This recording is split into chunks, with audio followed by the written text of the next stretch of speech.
ఎందుకే ఎందుకే ఏడుస్తున్నావు? చేయాల్సిందంతా చేసి నిశ్చితార్థం అని చెప్పి ఇల్లంతా మార్కెట్ చేస్తే ఎలా? ఇంట్లోకి ఎవరు వస్తున్నారో ఎవరు వెళ్తున్నారో చూసుకోవద్దా? నా చెల్లెలికి మంచి భర్త దొరికాడు, ఈ పెళ్లి ఘనంగా చేసి చూపిస్తానని నా ఫ్రెండ్స్ దగ్గర సవాల్ చేశాను సార్. ఇప్పుడు వాళ్ళకి నా ముఖం ఎలా చూపించేది? నీలాంటి అన్నయ్య దొరకడం నిజంగా అమ్మాయి అదృష్టమయ్యా. కుక్క కుక్క కుక్కని అడ్డమైన కుక్కలతో చేరి నీ బుద్ధి కూడా మందగించిందా? దొంగ గోడెక్కి దూకి లోపలికొచ్చి దోచుకెళ్తుంటే తోకాడిస్తూ చూస్తూ కూర్చున్నావా? కుక్క కుక్కని. ఆయన ఎవరు? వాళ్ళ నాన్న కాదు, మా అమ్మ మొగుడు. చెప్పుకోవడానికి సిగ్గుగా ఉంది సార్. అబ్బెబ్బెబ్బెబ్బెబ్బె, కొద్ది కూడా బాధ్యతలేని మనుషులు సార్. వాళ్ళు అజాగ్రత్తలు వాళ్ళుండి అయిపోయా మీకు రిపోర్ట్ చేశారు. మీ టైం అంతా వేస్ట్ చేశారు సార్. వీళ్ళ మీరే కాదు సార్, ఆ హోమ్ మినిస్టర్ కూడా కాపాడాడు సార్. వీళ్ళ తరపు నేను సారీ చెప్తున్నాను, మీరు బయలుదేరండి ప్లీజ్. బయలుదేరా.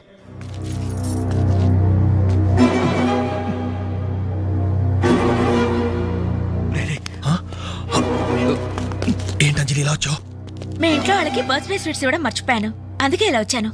అవును, ఏం జరిగింది? అమ్మా, మన ఇంట్లో పోయి నాచర్య కదా? అవునమ్మా.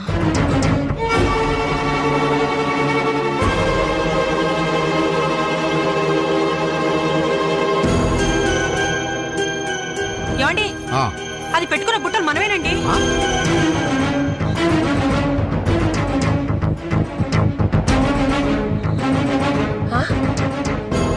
ఎస్ఐ గారు, ఆ పిల్ల చేతుకున్న గాజులు నావేనండి.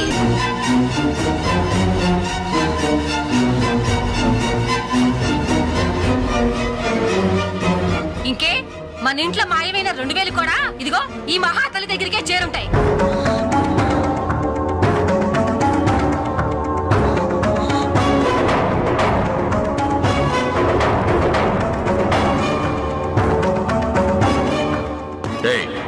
ఎవరు నువ్వు? ఈ చీర నగలు నీకు ఎలా వచ్చాయి? మాట్లాడమే. ఇలా అడిగితే నువ్వెందుకు చెప్తావే? నీ చేత ఎలా చెప్పించాలో నాకు తెలుసు.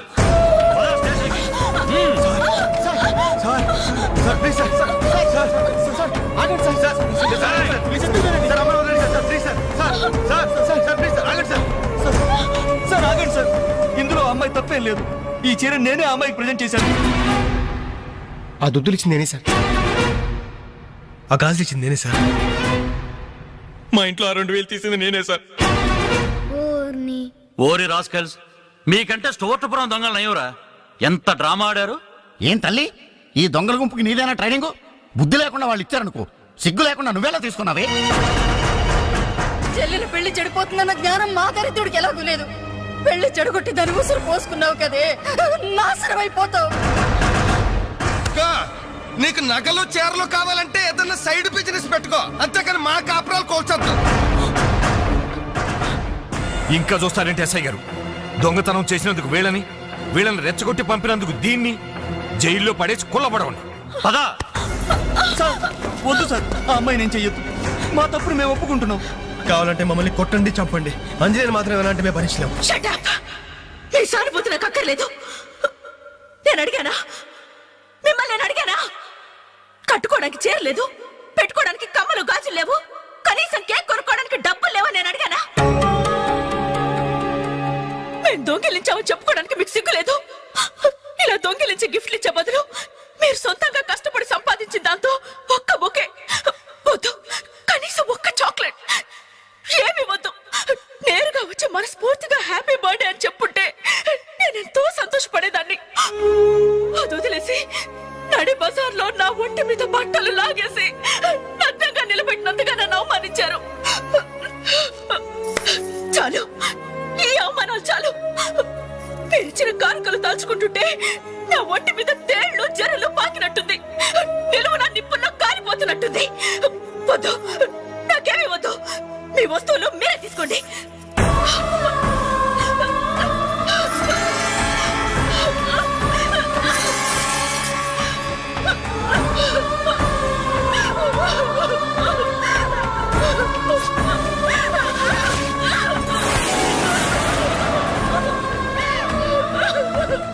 జీవితంలో మీ మొహాలకు చూపించొద్దు.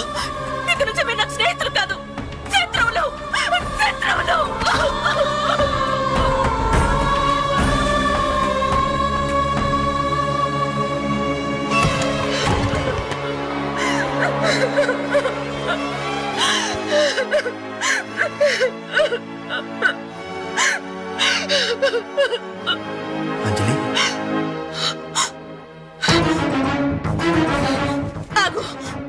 లోపలికి రావద్దు. ఇంత జరిగినా మళ్ళీ నా ఇంటికి రావడానికి నీకు సిగ్గులేదు? నీకే చెప్పేది, మర్యాదగా వెళ్ళిపో. పోలీసులకు ఫోన్ చేస్తాను. I love you.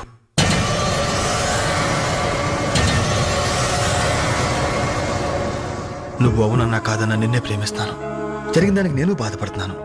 కానీ ఏం చేయమంటావు? నువ్వంటే నాకు పిచ్చి ప్రేమ. నువ్వు కాదంటే చావటానికనే సిద్ధమే. బాగా ఆలోచించుకొని చెప్పు. నీ సమాధానం కోసం ఎదురు చూస్తుంటాను.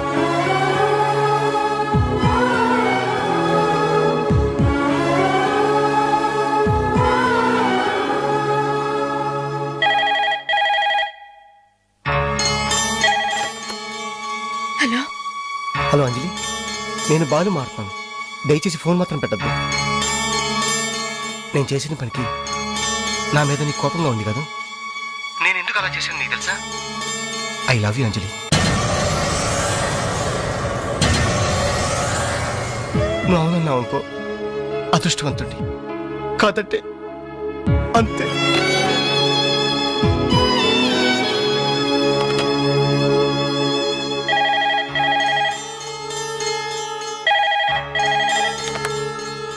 హలో అంజలి, నేను వేణుని మాట్లాడుతున్నాను. ఎదురుగుండా వచ్చి మాట్లాడేంత ధైర్యం నాకు లేదు, అందుకే ఫోన్ చేశాను. ఐ లవ్ యూ అంజలి.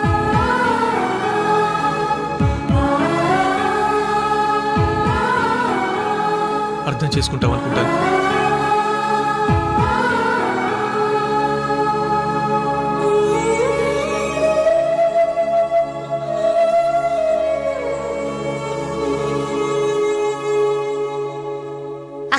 వెంకట్ నీకు లెటర్ ఇమ్మన్నాడు.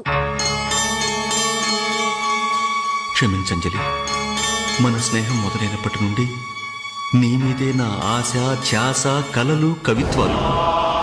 Really I love you. నువ్వు కాదంటే ఈ ప్రాణం, ఈ జీవితం, ఈ ప్రపంచం నాకు ఏది వద్దు. నీ వెంకట్.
డైమండ్ రింగు, మేలో చైనో, చేతికి వాచో ఏదైనా పర్వాలేదు. ఆయన ఎలా తెచ్చారని మాత్రం అడగను. ఇవ్వండి అన్నా, ఇవ్వండి.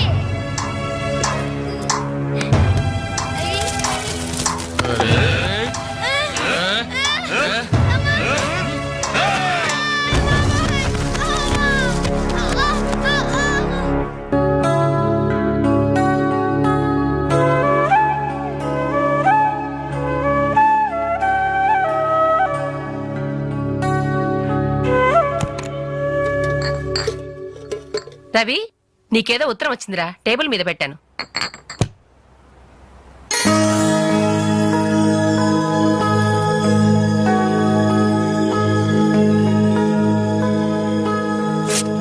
డియర్ రవి, ఇన్నాళ్ళు నీ స్నేహాన్ని అర్థం చేసుకున్నాను, కానీ అందులో ఆంతర్యం ఏమిటో ఇప్పుడే గ్రహించాను. నీలాంటి మంచి స్నేహితుడు శాశ్వతంగా నాకు తోడుగా ఉంటానంటే నేను కాదంటానా? కానీ నాదో కోరిక, నీకో దారి దొరికేదాకా మన విషయం మరో మనిషికి తెలియకూడదు. చివరికి నీ స్నేహితులకు కూడా నువ్వు నేను వెలిగించిన దీపానివి కావాలి. ఆ వెలుగు వైపే చూస్తూ జీవితం అంతా నేను మురిసిపోవాలి. ప్రేమతో అంజలి, అంజలి, అంజలి, అంజలి. మంచిది మంచిది. కానీ దయచేసి మళ్ళీ ఇలాంటి సంబంధాలు మాత్రం తీసుకురావద్దు. మీ అభిప్రాయం చెప్పారుగా బాబు, వెళ్ళొస్తాను. ఏదో సంబంధం అంటున్నారు, ఎవరికి అంకల్? ఇంకెవరికి, మా అంజలికేనయ్యా. మీ అమ్మాయికి ఓ మంచి సంబంధం ఉంది, చూస్తారా అని వచ్చాడు. మీరేం చెప్పారు? వద్దన్నానయ్యా. ఎందుకు వద్దన్నానో అడగరే. ఎందుకు? అబ్బాయి అందంగానే ఉంటాడు, తరతరాలకి సరిపడే ఆస్తి, పైగా ఒకడే కొడుకు. మరి పని పంగు ఏమీ లేదు, తినడం తిరగడం. అలాంటోడికి మా అమ్మాయిని ఎలాగయ్యా ఇవ్వడం? పైగా తనేమో ఉద్యోగం చేస్తూ నెలకు 10,000 సంపాదిస్తుంది. ఇప్పుడు మీరే చెప్పండి, రేపెవరైనా నీ భర్త ఏం చేస్తాడమ్మా అని అడిగితే ఏం చెప్పాలి? వీలున్నప్పుడు భోజనం చేస్తాడు, ఖాళీ దొరికినప్పుడు కడుపు చేస్తాడని చెప్పుకోలేదుగా. చెప్పుకోలేదుగా. ఉద్యోగం పురుష లక్షణం. పని చేసి పెళ్ళాన్ని పోషించలేని వాడు అసలు మగాడే కాదు.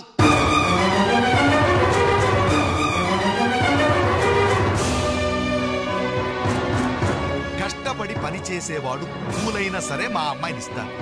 అసలు నేనేంటి, పని లేనివాడు కోటీశ్వరుడైనా సరే మా అమ్మాయే చేసుకోదు.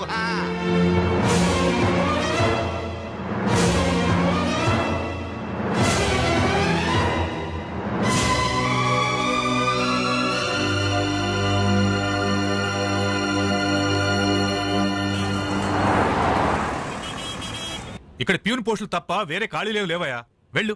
ప్యూన్ పోస్ట్ అయినా పర్వాలేదు సార్, చేస్తాను. ప్యూన్ పోస్ట్ అంటే అన్ని పనులు చేయాల్సి ఉంటుంది. దీనికి టైమింగ్స్ అంటూ ఏమీ ఉండవు. వర్క్ చాలా హెవీగా ఉంటుంది. చేస్తావా? చేస్తాను సార్. సరే, మావిడ వస్తుంది, ఆవిడే ఇక్కడ బాస్. ఆవిడతో ఒక మాట చెప్పి, అదిగో మాటల్లోనే వచ్చేసింది. చిన్నదిరా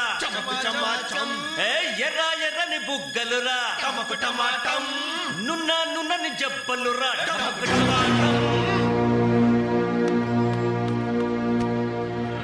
డిగ్రీ పూర్తి ఎన్నాళ్ళైంది? 5 years అయింది సార్.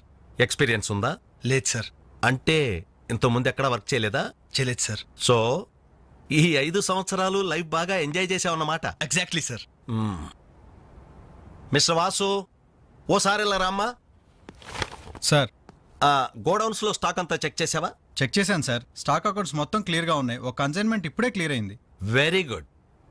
అన్నట్టు మొన్న నువ్వు రాసింది 5th సెమిస్టర్ కదూ? Final semester sir. పాస్ అవుతావా? డిస్టింక్షన్ ఎక్స్పెక్ట్ చేస్తున్నాను sir. Wish you all the best. Thank you sir. వెళ్ళి పని చూసుకో.